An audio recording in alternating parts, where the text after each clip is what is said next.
सैया भय कोतवाल तो डर काहे का।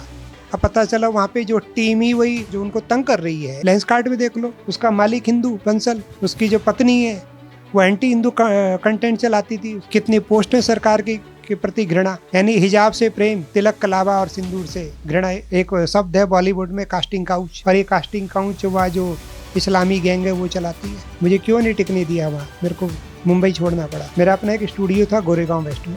2014 में मेरे स्टूडियो के लगे इन्होंने बोर्ड फाड़ा, भगवा झंडे को कुचला गया। 2 महिलाएं जिनके साथ हुआ है, कई तो मेरे से कई शेयर भी करती हैं, लेकिन वो बोलने को तैयार नहीं है। कहती सर हमें इंडस्ट्री में रहना है। अनगिनत है, नाम अंगुलियों पे गिना दूंगा मैं, लेकिन हम बोल नहीं सकते। पंजाब में कितने ही सिख और हिंदू ईसाई बन रहे हैं और धर्मांतरण जोरों पे जारी है। सबको जो विदेश का, यूरोप का, पश्चिम देशों का लालच दिया जा रहा है, उनको चूरन बेचा जा रहा है। नमस्कार, मैं तमन्ना, आप देख रहे हैं पॉलिटिकल अड्डा। जैसा कि अभी देश में टीसीएस और लेंसकार्ट को लेकर काफी कुछ चल रहा है। टीसीएस जैसी कंपनी में धर्म परिवर्तन कराने को लेकर महिलाओं को फोर्स किया जाता है। कलावा तिलक नहीं लगाने दिया जाता है, कलावा नहीं पहनने दिया जाता है। वहीं दूसरी तरफ लेंसकार्ट कंपनी का मामला सामने आया, जहां पर महिलाएं तिलक नहीं लगा सकती, सिंदूर नहीं लगा सकती हैं, कलावा नहीं पहन सकती है, लेकिन जो हिजाब है वो पहन सकती हैं। वहीं महिलाओं को कहा जाता है कि आप मुस्लिम धर्म अपनाएं। ऐसे मामले सामने आ रहे हैं। वहीं दूसरी तरफ लैंड जिहाद, लव जिहाद और बॉलीवुड जिहाद जैसी चीज़ें निकल कर सामने आ रही है। तो इसी को लेकर अभी हम डॉक्टर संतोष राय जी से चर्चा करेंगे, काफ़ी कुछ जानेंगे। तो सर, आप जो कॉरपोरेट जिहाद जो अभी काफ़ी कुछ चल रहा है, टीसीएस लेंसकार्ट जैसी कंपनी में जो मामले निकल कर सामने आए हैं, तो इस चीज़ को लेकर आप क्या कहेंगे? तमन्ना, अभी टीसीएस का आपके सामने आया है और धीरे धीरे और कंपनी के भी मामले आते रहे। जब इसका निकला तो किसी 1-2 लोग और आए खुल के, जी लेंसकार्ट में भी ऐसा होता है। और भारत सरकार को इस पे एक नीति बनानी चाहिए। कंपनियां धर्म और मजहब और रिलीजन या कास्ट के आधार पर भेदभाव ना करें। ये भेदभाव नहीं चाहिए। हमारे लिए सारे मनुष्य समान हैं। और संस्कृत में तो हमारे लिए एक वेद वाक्य भी है, सर्वे भवन्तु सुखिनः सर्वे सन्तु निरामया सर्वे भद्राणि पश्यन्तु मा कश्चित् दुःख भाग् भवेत्। सब सुखी रहें, हम तो सबकी कामना करते हैं, चाहे वो स्त्री हो, चाहे पुरुष हो, चाहे ब्राह्मण हो, चाहे क्षत्रिय हो, चाहे वैश्य हो, चाहे शूद्र हो, चाहे वो किसी भी वर्ण को, किसी भी विचार को मानता हो, हमारे लिए सब बराबर हैं, किसी साथ भेदभाव नहीं होना चाहिए। परंतु अभी जो इस तरह के जो मामले सामने आ रहे हैं, टीसीएस जो कि टाटा की एक उपक्रम है, टाटा का एक सम्मान है और टाटा कभी इन चीज़ों में इन्वॉल्व नहीं होता है। टाटा को सम्मान की रूप से देखा जाता है। टाटा ने देश के विकास में योगदान दिया है।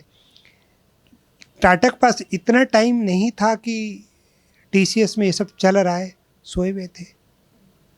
अब देखिए, वहाँ पे किसी के साथ कोई सेक्सुअल हरासमेंट हो रही है, किसी के साथ कोई दूसरा हरासमेंट हो रहा है। एक कहावत है ना भाई, सैया भय कोतवाल तो डर काहे का। अब पता चला वहाँ पे जो टीम ही वही कर रही है, जो एक्सट्रा जो उनको तंग कर रही है, जो टीम वही सेल बनाए हुए हैं। यानी सूचना किसको दे, यानी जो शिकायत निवारण जो उन्होंने प्रकोष्ठ में रखा, वही निवारण, वही प्रताड़ना करने वाले, वही निवारण करने वाले। तो धीरे धीरे मामला खुल के आया और इसमें ऐसे पढ़े लिखे लोग इस तरह का काम करेंगे। अभी दानिश, निदा खान का हस्बैंड अभी अरेस्ट हुआ है। पता चला किसी हिंदू लड़की को एक होटल में लेके जाता था, तो वो चीज़ें सीसीटीवी फुटेज और कई फुटेज मिली हैं, एविडेंस मिले हैं। निदा खान फरार है। अब वो विक्टिम कार्ड खेल रही है कि मैं तो प्रेग्नेंट हूँ 2 महीने से। अब प्रेग्नेंट हो या ये देख लें, विक्टिम कार्ड खेलेगी, कुछ दिनों के बाद निकल के आएगा कि मेरा गर्भ गिर गया। अभी ठीक रहा, राइट विंग पे फोड़ा जाएगा। ये पर्चा, ये बिल उसी पे फाड़ेगी। तो ये जिहादी लोग कुछ भी कर सकते हैं। यहाँ तक कि एक इकोसिस्टम भी एक्टिव हो गया है भारत में, जिसमें कुछ वामपंथी पोर्टल और कुछ इस्लामी यतिवादी लोग, कुछ सेकुलर लोग इस मामले पे कूद पड़े हैं। वो अपने अपने विचार कर रहे हैं और फैला रहे हैं नैरेटिव्स कि ऐसा कुछ नहीं है, ये राइट विंग ने खड़ा किया हुआ है। सत्य को स्वीकार करने को तैयार नहीं है कोई भी। ये तो ये यहाँ की स्थिति है टीसीएस की। लेंसकार्ट में देख लो, उसका मालिक हिंदू बंसल, उसकी जो पत्नी है वो एंटी हिंदू कंटेंट चलाती थी। उसने अभी एक्स अकाउंट अपना बंद कर दिया है। कितनी पोस्टें सरकार के प्रति घृणा, ठीक है, यानी हिजाब से प्रेम, तिलक कलावा और सिंदूर से घृणा तो नहीं चलेगा ना।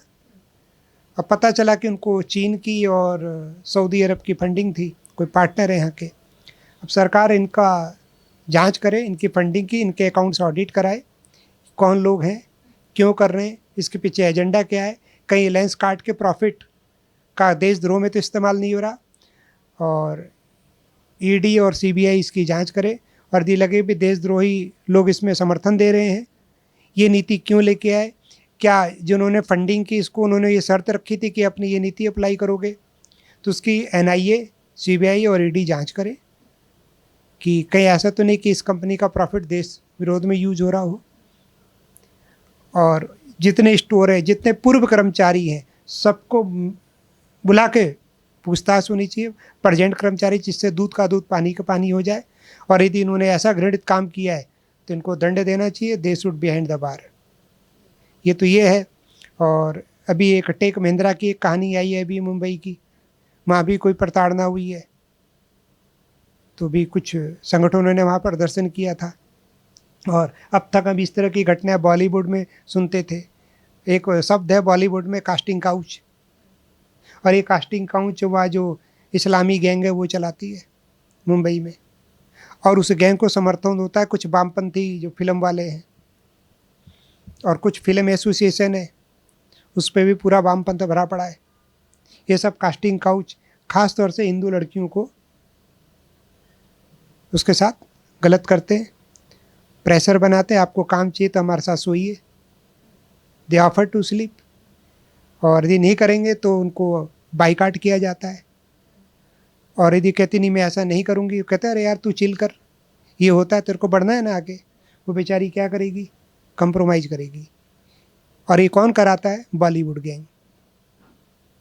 अभी थोड़ा सा अवेयरनेस आई, लोग खुल के बोलने लगे हैं। पहले तो बोलना भी समझ लो कि उनके लिए अपराध होता था।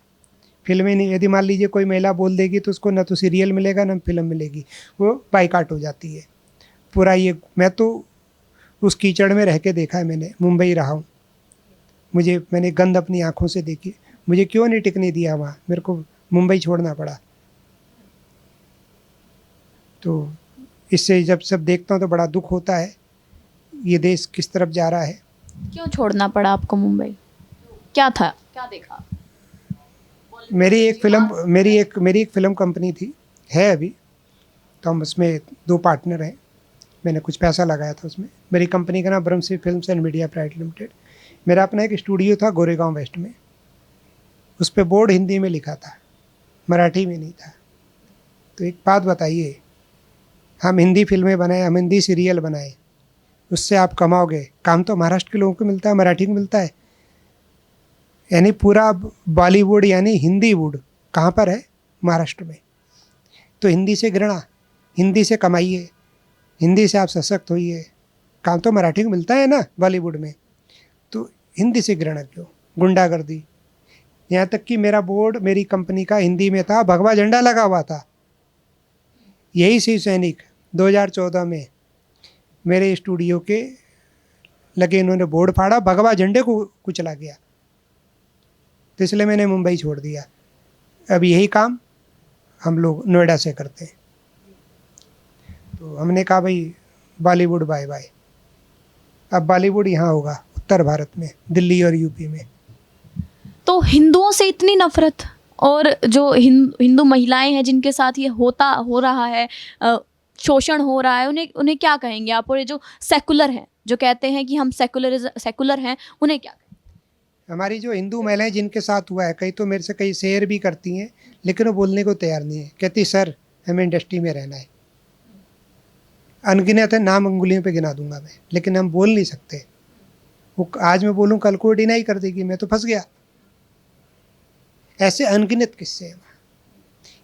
कितने लोगों ने तो सुसाइड किया है। यहाँ तक कि हिंदू लड़कियों को वहाँ पे जो मुस्लिम कलाकारों के साथ ट्रैप कराया गया, ठीक है। और बाद में वो लड़का धोखा देकर कितनी हिंदू लड़कियों ने तो सुसाइड किया है। आपको और बता दूँ, ये तो है ये करप्शन, मोरल करप्ट। उतनी मोरल करप्ट महाराष्ट्र पुलिस भी है, इकोसिस्टम वहाँ की पुलिस में भी है। मैंने कितने अनगिनत केस देखे हैं कि मुंबई पुलिस, महाराष्ट्र पुलिस लीपापोती करती यदि कोई हिंदू महिला के साथ, अरे चलता है ना भाई, चल लेन देन करा के वहीं मामला सेटअप थाने से। ये हाल है, मैंने वहाँ देखा है। सरकार वैसे बदल गई है, सिस्टम आज भी इनका है। यही हाल दिल्ली में है, सरकार भाजपा की है, दिल्ली पुलिस में अभी भी एक इकोसिस्टम काम कर रहा है। अनगिनत ऑफिसर के नाम बता दूंगा मैं। दिल्ली पुलिस में भी कितने पुलिस ऑफिसर गौ हत्या का पैसा खाते हैं, अनगिनत। एक वैक ऑफिसर तो दिल्ली की क्राइम ब्रांच में रहा, अब आजकल एक IFSO में तैनात है। नाम हिंदू है लेकिन काम रेडिकल इस्लाम का कर रहे हैं, आतंकवादी हैं ये वर्दी में। इकोसिस्टम आज भी कांग्रेस और सेकुलरिज्म का काम कर रहा है, भाजपा सरकार में भी। और हिंदू रो रहा है, प्रताड़ित है। हिंदू इतना प्रताड़ित है, इतना सब बर्दाश्त कर रहा है, फिर भी कुछ हिंदू आज सेकुलरिज्म का नारा लेकर घूमते हैं कि हम सेकुलर हैं। तो आप उन्हें क्या कहेंगे कि इतना सब कुछ होने के बाद भी वो इन मामलों को लेकर चुप क्यों है? TCS पर क्यों नहीं बोलते हैं? लेंस कार्ड को लेकर क्यों नहीं बोलते हैं? और अगर जब कुछ होता है बाद में तो वो सेकुलर बोलते हैं। अभी उनके घर में आग लगी नहीं है, जिस दिन उनके घर में आग लगेगी तो पता चलेगा। ऐसे एक किस्सा अब आपको बताता हूँ। भारत के विभाजन के समय एक मंडल थे बंगाल के, जो कि विभाजन के बाद पाकिस्तान चले गए, वहाँ वित्त मंत्री बने। वहाँ जब प्रताड़ित किए गए मुसलमानों द्वारा, तो जैसे आज चलता है ना भीम और मीम, उस समय भी भीम मीम चला। बाबा साहब तो नहीं किए उनका समर्थन, बाबा साहब मंडल का सपोर्ट नहीं किए। मंडल ने मुस्लिम लीग से समझौता किया, दलितों को तो धोखा दिया ही दिया मंडल ने। मंडल साहब वहाँ गए, वित्त मंत्री बन गए। जब वहाँ प्रताड़ित होने लगे, भारत वापस आ गए। बाकी का जीवन उन्होंने गुमनाम जिया। तो यही बोलूँगा, ये मीम धोखेबाज है, इतिहास है।